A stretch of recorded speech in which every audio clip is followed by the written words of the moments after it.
Welcome, everyone. It is great to see you. And here we are. So, welcome to our equity-based conversation series. Today, we have a fabulous guest that we're really excited about, and that is Lorea Martínez. So thank you so much, Lorea, for joining us. And we're celebrating your beautiful new book that's out, Teaching with the Heart in Mind. I got my copy a few weeks ago. And so welcome again. And I'm just going to read the bio, folks, and then we're going to do our mindful moment, and we will be off to the races in our conversation. So with us today is Dr. Lorea Martínez, and she is the award-winning founder of Heart and Mind Consulting, a company dedicated to helping schools and organizations integrate social emotional learning in their practices, products, and learning communities. An educator who has worked with children and adults internationally, Dr. Martínez is a faculty member at Columbia University Teachers College, educating aspiring principals in emotional intelligence. Her new book for educators, Teaching with the Heart in Mind, is currently available. So we encourage you all to get a copy. And she is also giving away 5 free copies later. So that is such a gift that she's blessing us with. And so she has her own website. You can learn more about her later. She used to be in special education and a school administrator, and we are just so fortunate to have her sharing with us today and engaging in this way. So before we do anything else, we just simply want to take a moment to be mindful. So we just invite you to close your eyes or gaze down for a moment and take 3 deep breaths.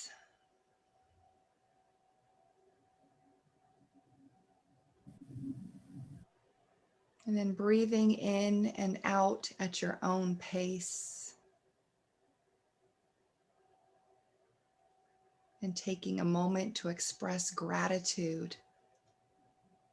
Gratitude for this community of learners that comes together in this way. Honoring what we know to be true and purposeful in our profession and in our community.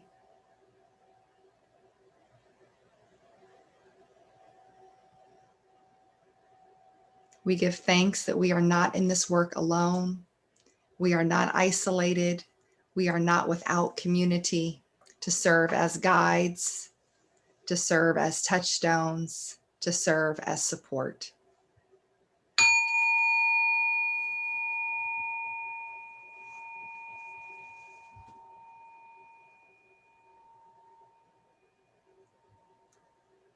Again, welcome everyone. We're so honored to have you here in this space. And you can always share the recording later with your colleagues as well. So, Lorea, welcome to the COSEM community. We're really happy to have you. I ask everyone that joins us, do you have a mindfulness practice? And can you share what it is like for you? What is your practice like? Because we know that everyone does it differently. And so we love hearing how leaders in the field do it. Absolutely. Thank you so much, Tovi, for having me. Just want to extend my appreciation for the invitation to be with you today. It really fills my heart to be with educators and people working with children and youth. So I'm excited to be here today and be sharing some of my work with you.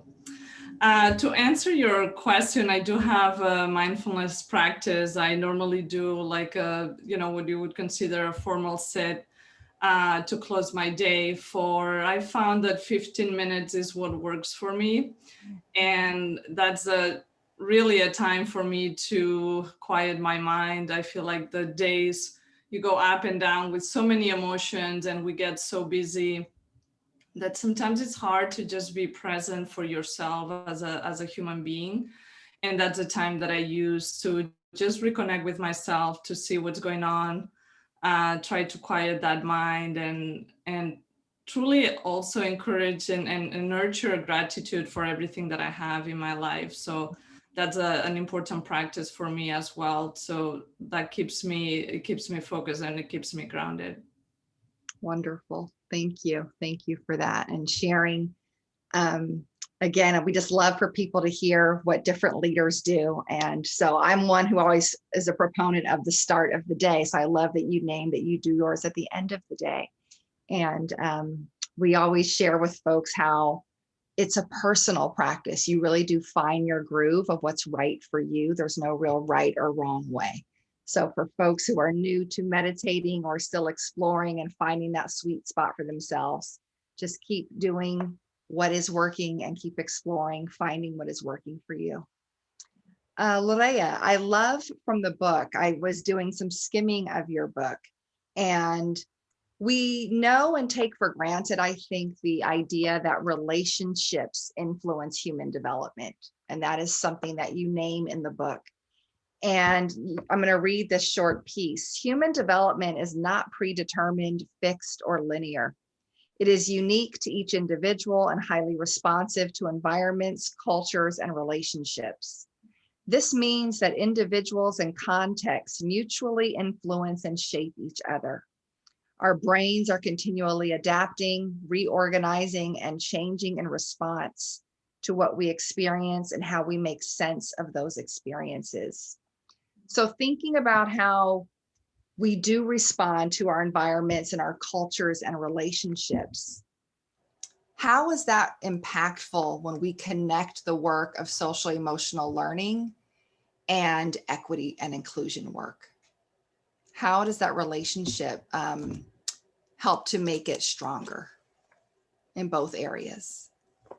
Yes. So I see social emotional learning as the vehicle in order to get to equitable outcomes. And there has been a critique to the SEL field that has been very much centered in whiteness and white values. And it has tried to kind of like mainstream these practices that are so personal and so rooted in our family experiences, our race, our ethnicity, our immigration story. All of those things influence and impact how we bring these social emotional skills into the world.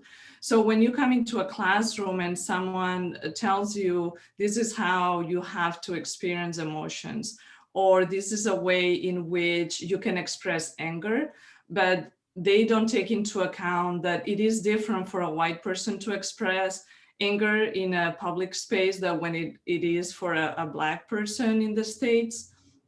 When you have that, there is a disconnect between those skills and the context that you have to live through on a regular basis.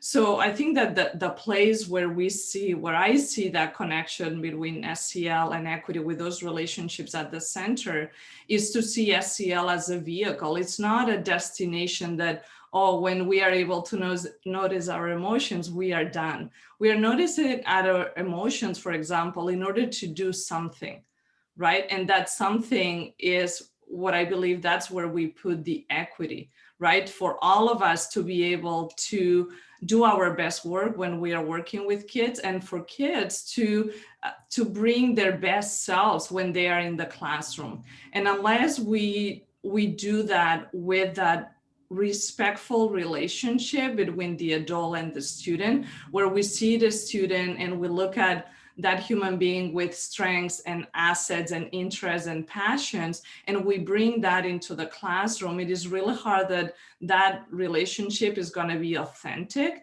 and that it's really going to connect us and build the trust that is needed in order to learn. So we know from neuroscience that when adults and also students, we are in a fearful state, for example, our brains cannot learn, right? The door for learning shuts down. And still there are, as educators, and I've been guilty of doing that when I was a teacher in the classroom, to say, if a student asks, oh, why do we have to learn this, to say this is going to be on the test. thinking that's going to be the motivation for students to learn. While actually what happens in the brain is that it shuts down because maybe the student is fearful that there are going to be consequences, right, if they fail that test. So I think that in short, like those relationships are so important, and SEL can help us to bridge, to build those bridges when we are maybe as adults not as experienced working with diverse students, and also to create the space for students to be who they are with everything that they bring into the classroom. Absolutely. Thank you so much for that comprehensiveness. So powerful. I'm sitting with the connection of SEL and resilience, and all that we've been through this year, particularly as educators. There are a lot of decision makers here in this space. I'm seeing some familiar faces. I'm seeing leaders of classrooms, leaders of schools. And when we think about SEL and resilience, what are some key tools that are either offered in the book or that you're just, very aware of, that you are recommending as students are starting to come back to school, as teachers are starting to come back to school, and there's a shared co-regulation, if you will, and a shared pain around what we've been through this year and this coming back together in shared spaces? What can you recommend for cultivating resilience through an SEL lens? Yeah, so in the book there purposefully there is a full chapter, a full section for the adult SEL skills. And that's a piece that I think now, due to the pandemic, unfortunately, sometimes when we are in crisis mode, we realize things that weren't working before, right? And one of those things is that in order for educators to be in the profession for the long term, we need to support them in cultivating that social emotional capacity, that resilience. And what I have seen happen with SEL programs in schools is that schools were very quick to move to try to give these skills to students, and they skip the adults. And unless adults have the clarity to be able to identify their emotions, they have their toolbox for how to manage stress. They have resources for how to reach maybe students that they are not able to connect right away. All of those things that make us better educators and more effective educators. How are we going to do this work and do it well, right? So a big part of this is that and this, to discuss another misconception, is that there's a lot of emphasis right now because of the pandemic on the things that the individual teacher can do. You got to develop your skills, right? There's this talk about self-care. And when we put the attention on the individual, we miss to see what are the structures and what are the things that happen at a more organizational level at the school that make it hard for teachers to have lower stress levels, to have working conditions that are doable, right? So we are asking teachers the impossible and at the same time telling them that they have to do self-care. Absolutely.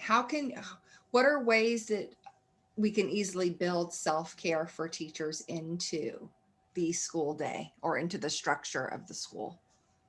Like just one or two ways. Yeah, so one, I think that it starts with building that sense of community and building relationships and creating the space where educators can come together to share and connect as human beings, right? Besides the work that is done on the school. And for example, in staff meetings, just starting with like this mindful moment, like you were modeling, Tovi, that is so important for us to say, hey, there are things that happen in my day that I need to maybe put aside for a minute, or that I need the space to connect with myself in order to be present in this meeting. So let's take those, it took 3 minutes to just build that space. But many schools just, in their staff meetings, they move directly to say, okay, what's the information? What is the the business, the order of business for today, without building that space for educators. Some schools right now are offering things like yoga. They are teaching mindfulness, or offering the space for teachers to do things for their self-care. But I think that it goes beyond that, and it really comes to looking at what are the expectations that we have for teachers on, especially now that some teachers are communicating with students after hours via text, right? It has changed a little bit the paradigm of how we are relating to kids, to build those boundaries, right? And the teacher, again, can do that, but when the school has a clear message that there are certain expectations that we are not going to have, because teachers need their space to rest and to prepare and to do all the things that teachers do.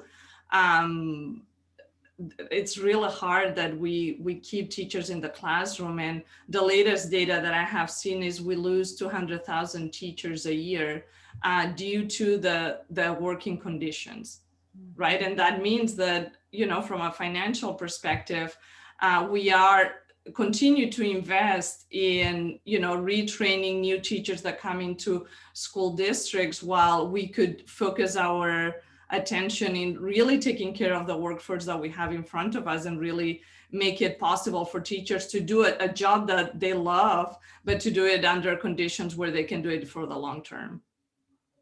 I can't even believe the statistics that you just shared. I mean, 200,000, I had no idea that it was that high. And I think much like you, like, what are the conditions that we can support teachers with? Because losing that many teachers per year, it's not like we're losing veteran teachers. We're losing the newer teachers who are not getting supported, and who we want to see grow as veterans, to then be able to mentor others and hold, quality teaching conditions. Because we know too the struggles that new teachers have. It's the kind of profession that you get really good at. You find your sweet spot by like year 3 or 4. It's not, very few come in as rock stars in year 1, and you're learning so much in the first 2 years. One thing that I'm always fascinated by too is the brain science, and how our brains don't fully mature until about 25 years old. And yet, how many of us started teaching when we were 22? I started teaching and didn't even realize my brain wasn't fully developed yet, until years later, when I'm learning, emotional intelligence and the brain science. And so it's really fascinating that you shared that statistic. Thank you. Thank you. That's huge. What are you seeing as a key determinant? And then we'll move into your mini lesson. What are you seeing as a key determinant in what keeps teachers engaged and staying in the profession? Yes, I think that, and I'm going to do this mini lesson on this topic, but having this sense of purpose, that you have clarity about what brings you to the classroom, and that you use it not as this, that you use it as a guide, as a compass, that it's going to help you to move forward and face those challenges. When you are in a school building where you have a shared sense of purpose with other educators, when you feel seen and heard and loved by your administrators, by your colleagues, and you are able to have those positive relationships with students, I think that you are more likely to stay in the profession, right? And to do it willingly and happily, I would say. But I think that there's such big disconnect between administrators, and as you were saying in the introduction, I work with aspiring principals and try to support them to deepen their emotional intelligence. And the role of the administrator is very hard, because it's also, you are the one person in the building, and many times you don't have the administrative support from above, right? And then the challenges of managing teachers and trying to support them as well. So I think that the changing that paradigm of we are doing this together, and we are working together to for the benefit of the students, right? In order to support students and move away from this individualistic approach that many times, when I started teaching, I had experiences where in schools where I would go and teachers would collaborate and we would go into each other's classrooms. But I also taught in schools where, as a special education teacher, no one wanted me in their rooms, right? So I had to kind of like try to figure out how to support my students. So I think that like that sense of community, the sense of purpose are things that really like fill our bucket, because we can gain energy from ourselves, but also from the energy that it brings to work with others towards a common purpose. I love that. Thank you, Lorea. All right. Well, without further ado, let's get into your mini lesson. All right. So I'm gonna quickly share my screen just to kind of situate why I want to talk about purpose today. So what you see here is the heart and mind model, which is in the book. And it is a model that I created because I found that many times with SEL, we talk about like self-awareness or self-management, but it's really hard to kind of pinpoint what it is that we talk about when we say self-awareness. So I created this hard model to make it very concrete and very practical as a way to look at these skills. And again, when I look at these skills, I see them as a vehicle for adults to develop their own social emotional capacity as well as students. And when I was developing this model, there was this sense of purpose and this concept of purpose that I wanted to make sure it was included, because again, many SEL frameworks are based on this individualistic idea that you develop these skills and then you are done, right? Like, okay, I can connect with people, I have tools to manage my stress, I can resolve conflicts, and then I'm out into the world. But this idea of having clarity around something that you want to do that is bigger than yourself, seeing yourself as a change maker in your community, as someone who can contribute to the betterment of society. It was something that was very important to me. And that's why the last competency in the model, transform with purpose, is there, because I wanted to move from that more individualistic approach to the collectivist approach. So students could see themselves as, I am able to do something in order to improve problems that I see in my community. Mm-hmm. So I want to read you a definition for purpose that I used in the book. And this was created by Dr. William Damon. He's a professor at Stanford University, and he has been studying purpose for a long time. And he defines purpose as a stable and generalized intention to accomplish something that it is at once meaningful to the self and of consequence to the world beyond the self. So the meaningful to the self is important, because purpose cannot be something that someone comes and tells you, this is your purpose. It's something that has to be sparking your interest. It cannot be imposed. It has to be born from within. So when we think about the relationship between adults and students, as educators, many times we tell students what to do, or we tell students, oh, this is the way that you solve this problem. But when we are thinking about purpose, we are cultivating something that comes from within, something that students will bring to the table. And then the second part is thinking about, well, how can you contribute to the world? How can you see yourself as this change maker and having this ability to act on that purpose? And the research has shown that people that are driven by their purpose have really better good health. Their levels of life satisfaction increases, and their motivation and the sense of hope for the future increases as well. So from a practical perspective, we can see how this transforming with purpose has to do with student leadership, like being able to create opportunities for students to not only reflect on that purpose, but then building that bridge for them to be able to act on it. So in order to develop purpose, I have like a 3-step process that I would like to walk you through. And Tovi so kindly volunteered to do it, to model it for us. So Tovi, the first question to kind of like clarify what is purpose is to look inward. So some of the questions that we may ask are, what do you care about? What sparks your interest? What's important to you? And what strengths and talents do you have? So tell us a little bit, maybe choose a couple of those questions and share with us, when you look inward, what do you have? What's really important to me is that all students are in schools where they feel loved and where they're truly getting educated, and educated to be critical thinkers, educated to have a vision for their future.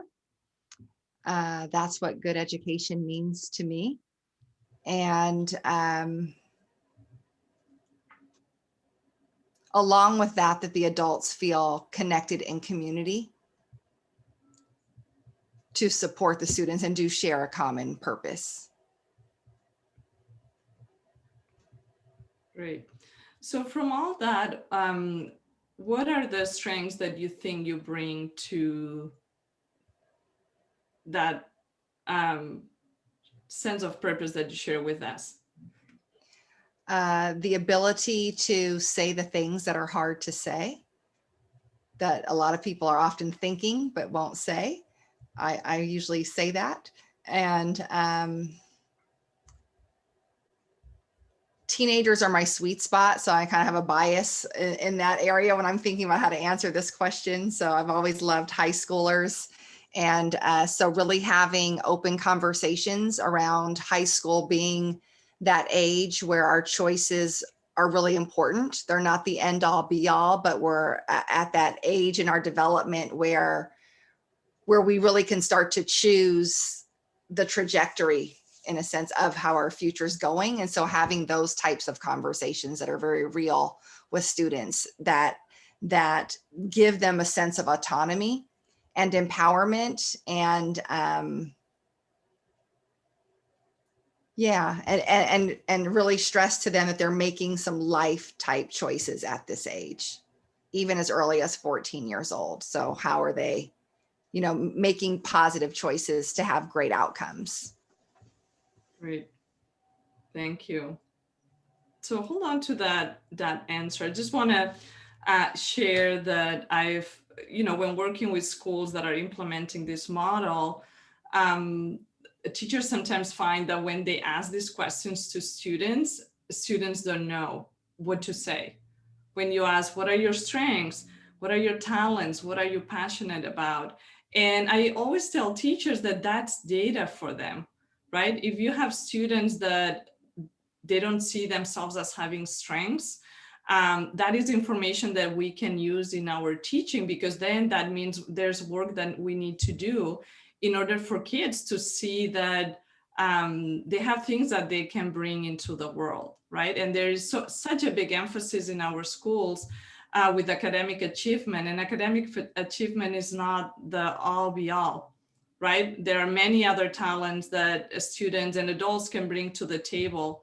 So I think that these kinds of questions bring an opportunity to expand that repertoire and look at what are the things that students can do beyond, good grades or having, like, displaying good behavior in our classrooms. Okay, so the second question, we took that first step of looking inward. The second step is to look outward. And I would like you, Tovi, to think about, and you talk a little bit about this, what are some of the local or global problems that you would like to solve? And to think about, why is that a problem? What parties are involved? What are their perspectives? Who's benefiting from that problem? Who's being affected by the problem? Oh my gosh, Lorea, after thinking globally for so long, now I go local. I can just a problem that I'm facing quite a bit is the need to communicate with educational leaders who make decisions about professional learning and what constitutes quality professional learning, especially when they may not have a buy-in or a mindset towards social emotional learning or the concepts of what it means to be culturally responsive. And so sometimes the leadership is acting as a gatekeeper for what it is that teachers actually are craving, what could really make a difference. And I think sticking to what I would call rote professional, like the really traditional standards based aspects around professional learning that are not necessarily moving the needle anymore or being responsive to what is really in the field right now in terms of what would constitute quality professional learning.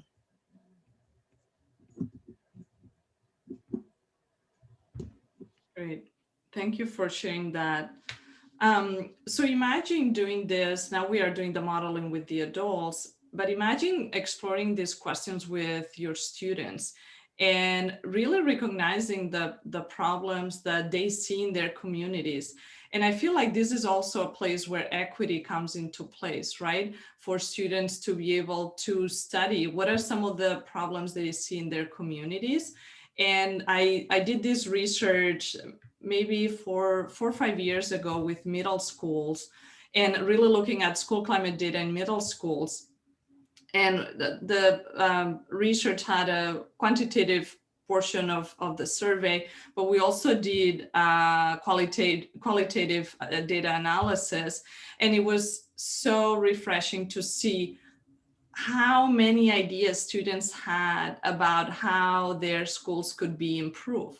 And many times we don't ask students, okay, there is a problem, right? We don't ask students, how would you solve it? And I can tell you that they are going to have opinions about how to solve problems in their communities, even things like what's the schedule in the cafeteria, right? Or what are some simple things like the problems can be that affect their immediate life, but it can be also global things, right? There are many students that are passionate about the environment or racial issues, right? If that's something that they want to contribute to the world.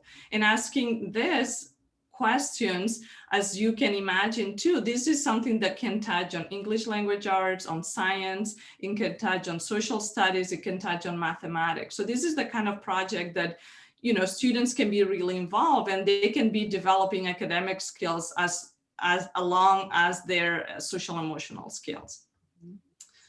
Okay, so now the third step and final is getting into the action. So the question would be, in this case for Tovi, how can you use, so remember what you told us about your interests and your talents, how can you use those to have a positive impact on the community and global needs that you care about, right? So that's the place where we put the two together and we think about what are some concrete actions that we can take in order to bring the two together.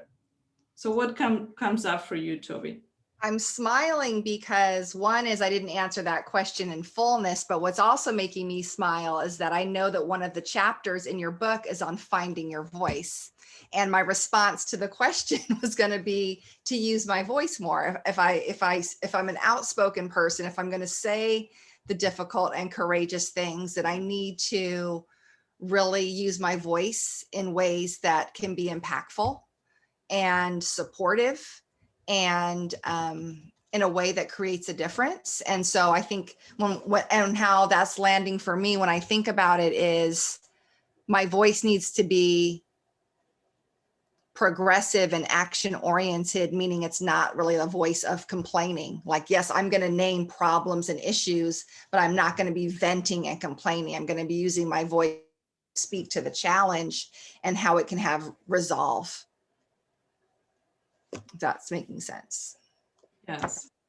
Yeah, and you talk about how you wanted the adults and students to have a shared and common purpose, and your voice can be a vehicle, right, to create that learning environment and to work with the adults to work on that quality professional learning that you were describing earlier, right?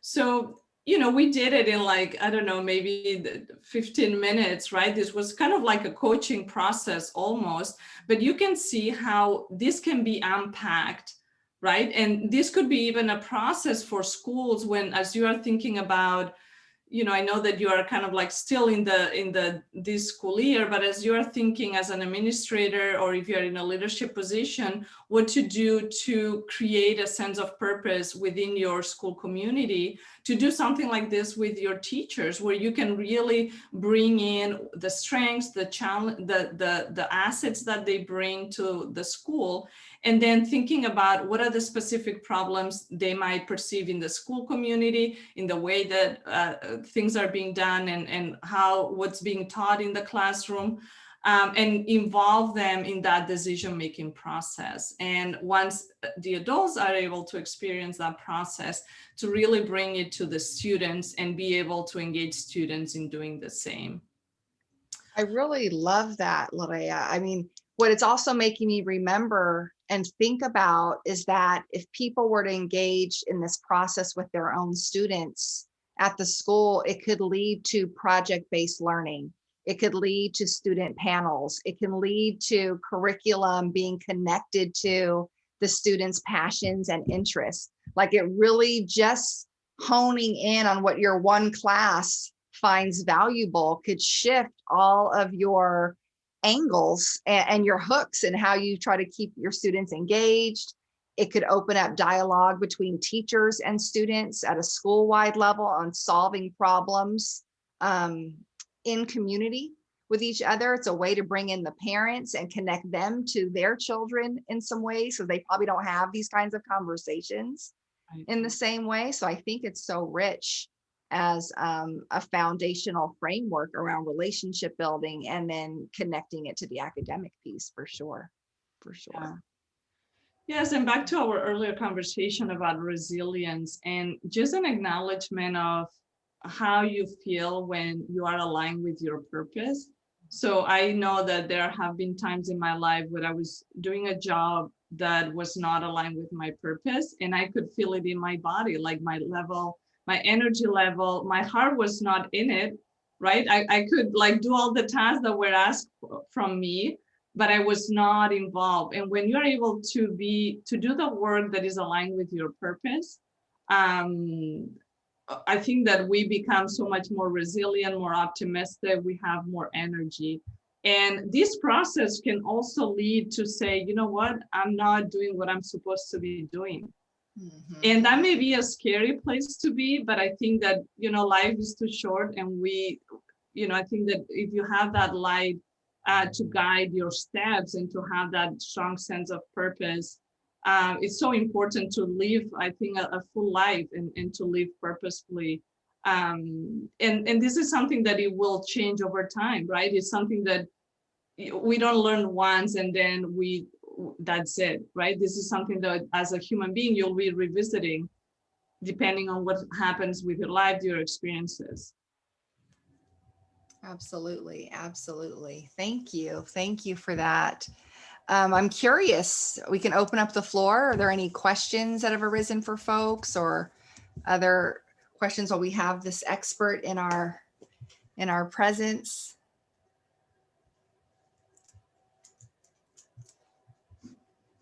And you don't have to chat. You can just unmute yourself, and you can also type in up next if we need to call on someone.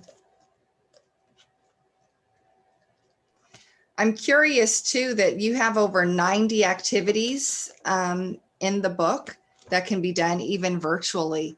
What are some of the most popular ones that you're finding that people are resonating with? Popular ones, again, kind of like my own belief of the the landscape of SEL are generally self-awareness and self-management. In my model, honor your emotions and like your responses. That's where people tend to go first. But my encouragement is to go beyond those two. I think that part of the issue with SEL being white-centric is because it has just almost like kind of focus on those two elements. But when you look at empathy, for example, that's a big one that can really build bridges and connections. And the relationship piece, there are so many activities that can be done through academic learning to strengthen relationships among students. And one example that sometimes I share is that it is often that educators, we tell students, okay, now you have to go and solve this mathematical problem or work on this project in a small group. And we assume that students have the skills to work in groups right away. Mm-hmm. Right? We don't take the time to say, okay, what are some strategies that you can put in place as a teacher to support students in being successful when working in small groups? And that may be like having roles for each of the students. It can be, having rotating discussion roles, whatever that may be. And then for students also to learn a few skills and to practice what it means to have a disagreement with another student before even they can go into their small groups. So I think that some of the pre-teaching that you do, some of the explicit instruction of SEL can really support students to be successful with academic content, because we need those skills in order to access content, to learn new skills. So there are many opportunities to do the explicit, but also the integration with academics and teaching practices. Absolutely. And you raise a really fundamental point as well, that as students and teachers are coming back to school in person, getting back in the habits of being together in person, it's going to be important. It's almost like this reacculturation to opening school again and being in person again, teaching kids what I used to say as principal, we're going to teach you how to actually do school. Like that has to be explicitly taught. In fact, it's part of, white dominant culture that we assume that kids just come to school and know how to do school. That's not so. We actually have to teach kids, how do we want school done in the context of whatever school that we're in. And now that we're returning under different conditions, that reteaching is so much more important, that we can't just jump into content. We have to reconnect with each other, reground in the space. We're having ninth graders that are returning to high school in April that have never been on a high school campus, but yet they've been a ninth grader since August, right? So we have to remember this, y'all. As the adults, we have to take it back, that some kids are learning how to do school again, or even for the first time, even though it's not really their first time. And so go slow to go fast. And it's the human connection. It's the tools of SEL that are going to create the success forward, that are going to reconnect kids back into being in school in person. And what that means, because too, some kids have anxiety, some adults have anxiety. We've been secluded, protected from what it is now that we're calling to be asked to be back into. And I'm talking about germs in this regard, like in some way, like people have those genuine fears. And so we have to really be mindful that we don't get to return just business as usual, and that these types of skill sets are going to be so critical to getting back in the flow. So I have a question and a comment. I'm going to use the term non-traditional as kind of a catch-all for educating mindfully and some of the strategies we've been talking about. So long before COVID, non-traditional strategies and learning has been difficult to implement kind of system-wide, if you will. And I'm thinking kind of nationally and in terms of an education system. So given the fact that for this last year, school districts across the nation have been doing things differently.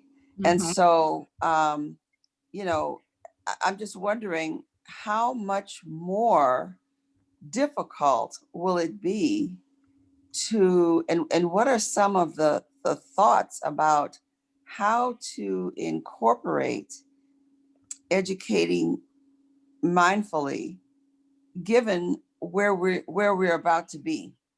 You know, once we're not finished, we're not through COVID yet. I mean, there's all this discord about when kids should go back to school. So let's say that it happens in September of 2021, that the majority of schools across the nation are back in school. Learning is taking place. How difficult is it going to be, I think, to incorporate these strategies of non-traditional social emotional learning strategies, given all of the discord that, I mean, I think it's there's an upheaval. It's, you know, it almost feels to me, I certainly don't believe this, and we always have to be hopeful, but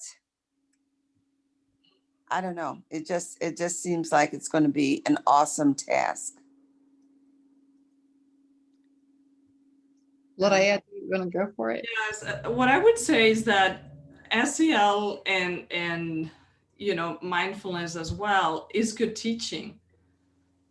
Right.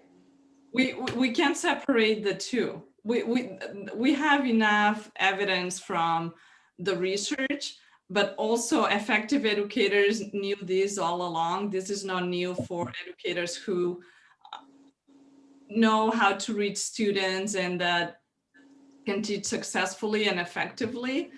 SEL is no different from that good teaching. So I think that part of it is changing the paradigm or the mindset that these are two separate entities, that somehow we have this teaching and then we have teaching SEL, right? So if we infuse our teaching with SEL principles and practices, we can be more effective educators, and more now than ever, where students, as Toby was saying, they are coming to school and they have to relearn how to be together in the classroom. And at the same time, they are coming with, you know, a trauma from having been isolated, from losing loved ones, from families having food or housing insecurity. There are a lot of trauma that we are welcoming to in our buildings right now. And we can't separate the two. So I think that if anything, we need to, you know, infuse SEL as much as possible. And one of my hopes when I wrote the book is that the educators would feel empowered to do this in their classrooms, even if nobody else is doing it in their buildings, right? That you as an educator, you have the ability to teach with an SEL lens, to teach with a mindful lens, and bringing it to the fabric of everything that you do in the classroom to support students and to support yourself. And it's almost like we don't need to ask for permission. Right. So are you saying, educators should start where you are, start in your local community where you are, and not approach it from a system-wide, nationwide strategy, if you will? Is that what you're saying? Start where you can? I would say we need both strategies, but if you're an individual educator and there's no support in your community, just do what you know it's right. Mm-hmm. If you are in a space where you can influence your district because you can be a model teacher, if you can influence your state because you are in policy, if you are doing research, we need all of those entities working together for, you know, to advance better education for our kids. I don't think that it's an either or choice, it's both. But I want people to have a sense of empowerment to know that they are able to do this in their classrooms.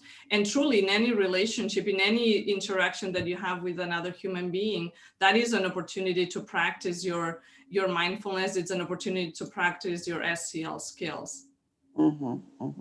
Thank you for your thoughts. And Karen, I would like to add to that, in that, you know, teachers have a lot of autonomy in their own classrooms, and sometimes it just is so that teachers are ahead of the curve than their own school administration. Right. Or it's not a priority for the district or the site. And so again, doing what you feel is best is to start implementing these types of strategies and tools, I think is what is being asked and what is being called for. And I started meditating with kids in 1994. It was before it was the thing to do. Right. And they loved it. I didn't know that it was going to become this huge thing 25 years later, you know, and I hoped I didn't get in trouble. That was all I knew. They were loving it, and I hoped I didn't get in trouble. Those were the two things that were happening.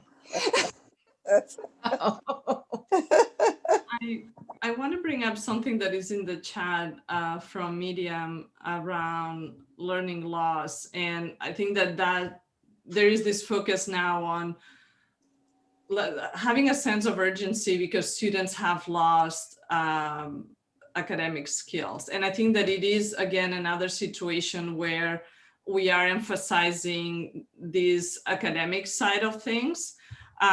Because kids have learned a lot of life skills through this pandemic, but those are things we are not measuring, right? We are not asking kids, oh, how are your executive functioning skills, your ability to organize, to manage your time, to avoid distractions, right? To be able to be at home with siblings and parents working and being, you know, not a quiet environment and still be able to do your work. Those are things that we are not measuring, unfortunately, but those are skills that students have developed. So again, many of these discourse around the learning loss, I think that it misses the point that that students have been learning all along. Yes. Can I ask a question? Yes, welcome, Susie. Okay, thanks. I couldn't agree more that changing the mindset that they're two separate entities is like the most important thing we can do in schools right now. As a teacher coach, one of the ways I do that is to really reflect back to teachers the things that I observe that are like the good teaching, right? The without even calling it SEL to kind of that might scare away some of the veteran teachers or intimidate, you know, the newer teachers. Like I'm trying to just name the good practices, but I was just wondering, do you have other strategies, other ways that will help change that mindset over time in schools? I think it's such a big hurdle to get over. Yes, I would say two things. One is connecting the skills. So if you unpack any academic task that students have to do in the classroom, you're gonna see that there is an SEL component to it. Taking turns in a kindergarten classroom, that is an SEL skill, right? Being able to solve a multi-step problem in order to, you know, have your brain open for learning and not be completely stuck or feeling overwhelmed. You need SEL skills in order to tackle that.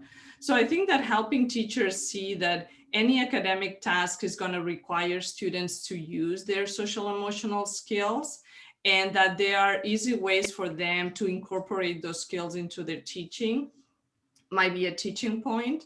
The other aspect that I think is so relevant for instructional coaches is to understand where the resistance from teachers comes from, right? And to acknowledge that teachers, and I use this framework to understand resistance, many times it can come from one of these three places. One, it can be an emotional, from an emotional place, and that means the teacher may feel uncomfortable, fearful, They are unsure. They don't want to make a mistake, right? There an emotional component that may come from that resistance.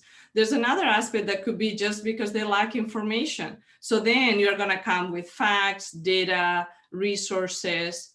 And there's a third part that's the hard one, is if they resist you as an individual that it's bringing that change or the information. And in that case, you are going to have to use kind of like all your tools and tips that you have learned as an effective coach to work on the relationship, so you can be at a place where you really understand where the resistance comes from. And I think that, you know, as hard as this is, we have to apply that same empathy to working with the adults to understand why is it that when we say SEL, they might really be scared or have an opposition, and to help them, you know, unpack where that comes from, because I think that is also a place for us to connect with them, but we got to put our empathy or apply our empathy in order to make it happen. Very I had a question about the model, the coaching model that you shared. And I'm wondering if there has to be a certain readiness among the faculty. I can't imagine just putting it on the agenda. And what have you found that is necessary for readiness or preparation in order to engage in that process? I'm assuming in a group setting, like a faculty meeting. Are you asking specifically about the purpose exercise we did today? Yes, yes. Yeah, so there's a reason why the skill is the last in the model, right? It's kind of like following kind of a developmentally appropriate sequence. So in order to be able to discuss purpose, you need to do work around honoring emotions, right? Like really calling out what we bring to this moment, and doing that emotional literacy work, and normalizing that it is okay in staff meetings to talk about emotions. And for you as mindfulness practitioners, you have probably experienced that many people are afraid of their emotions, right? And the thing is that unless we know them and we make friends with them, they are not going to work and support us, right? They are just there to give us information. And unless we create that space for process and really interpreting what's the meaning that they have, they're going to come to get us. So you have to build that emotional, what I call emotional climate, in order to have bigger conversations. And probably, yes, you're right, Barbara, that you won't be able to show it on the first day and make it happen. But I think that you have to kind of like build the blocks for those things. And the relationship piece is going to be a big one as well, in order to be able to engage your staff in like meaningful conversations about purpose. Thanks. Thank you, Lorea. This has been such a beautiful conversation. Tovi mentioned in the comments, and I told us ahead of time that she'd have to hop off to be to another offering. But I hear that you have a book giveaway for your new book. Maybe explain how that will work. Yeah, so I'm still in like book launch mood. The book was published last month. So I have 5 free copies of the ebook. And if you are interested in reading and providing a short review on the book, I can send you a link. So you just have to go to my website, and I'll put it here on the chat, loreamartinez.com contact, and mention these equity conversations, and just share one thing that resonated for you about our conversation today. And if there is a lot of interest, I may have more than 5 copies available. So Wonderful, wonderful. Any closing words for us as we head out on our purposeful journeys? Yes, I would say that this is a time of that so much is being asked of us. I would ask everybody to, just give yourself some grace as you are trying to finish the school year and reimagine what education can be. And at the same time, to think about this question of purpose and explore what purpose might mean to you. And if you have that clarity, and continue to do the work and do the work for students, because we need you in the classroom. And I really appreciate everything that you do for students, for youth, and for educators around the states. Thank you. Let's end with a few breaths together, just taking in those words. Our shared purpose.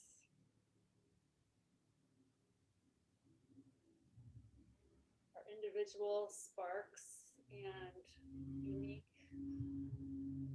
ways that we can be bringing this work to educators, youth, systems, community.